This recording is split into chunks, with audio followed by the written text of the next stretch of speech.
enhance their competitiveness, I propose to reduce BCD on certain broodstock, polychaete worms, shrimp, and fish feed to 5%.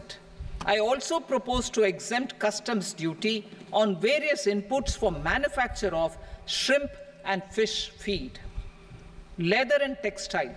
Similarly, to enhance the competitiveness of exports in the leather and textile sectors, I propose to reduce BCD on real down-filling material from duck or goose. I am also making additions to the list of exempted goods for manufacture of leather and textile garments, footwear, and other leather articles for export. To rectify inversion in duty, I propose to reduce BCD subject to conditions on methylene diphenyl diisocyanate, MDI, for manufacture of spandex yarn from 7.5 to 5%.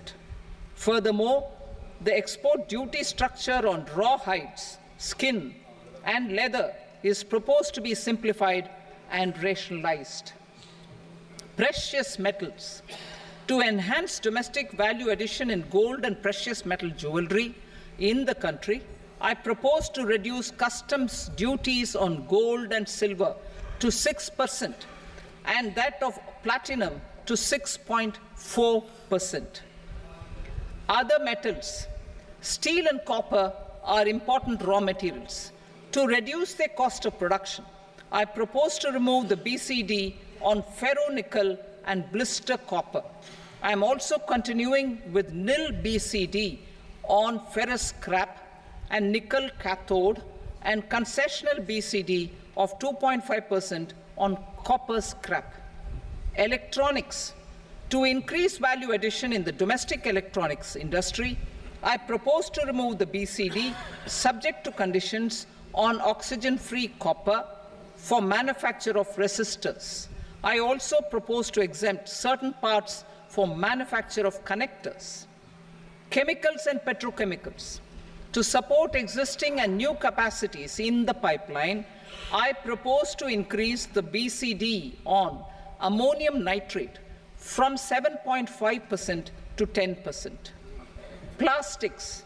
PVC flex banners are non-biodegradable and hazardous for environment and health. To curb their imports, I propose to raise the BCD on them from 10 to 25%. Telecommunication equipment. To incentivize domestic manufacturing, I propose to increase the BCD from 10 to 15% on PCBA of specified telecom equipment. Trade facilitation. To promote domestic aviation and boat and ship MRO, I propose to extend the period for export of goods imported for repairs from 6 months to 1 year. I'll read that again. To promote domestic aviation and boat and ship maintenance, repair and operations, I propose to extend the period for export of goods imported for repairs from 6 months to 1 year. In the same vein, I propose to extend the time limit for re-import of goods for repairs under warranty from 3 to 5 years. I now move to direct taxes. We will continue our efforts to simplify taxes, improve taxpayer services, provide tax certainty, and reduce litigation while enhancing revenues for funding the development and welfare schemes of the government. It has been our endeavour to simplify taxation.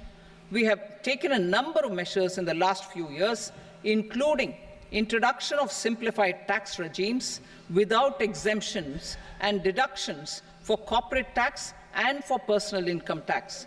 This has been appreciated by taxpayers.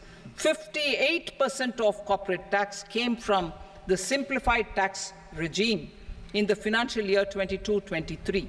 Similarly, as per data available till now, for the last fiscal, more than 2/3 have availed the new personal income tax regime.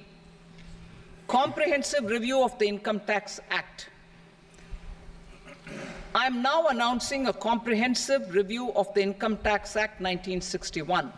The purpose is to make the Act concise, lucid, easy to read and understand. This will reduce disputes and litigation, thereby providing tax certainty to the taxpayers. I will also bring down the demand embroiled in litigation. It is proposed to be completed in 6 months.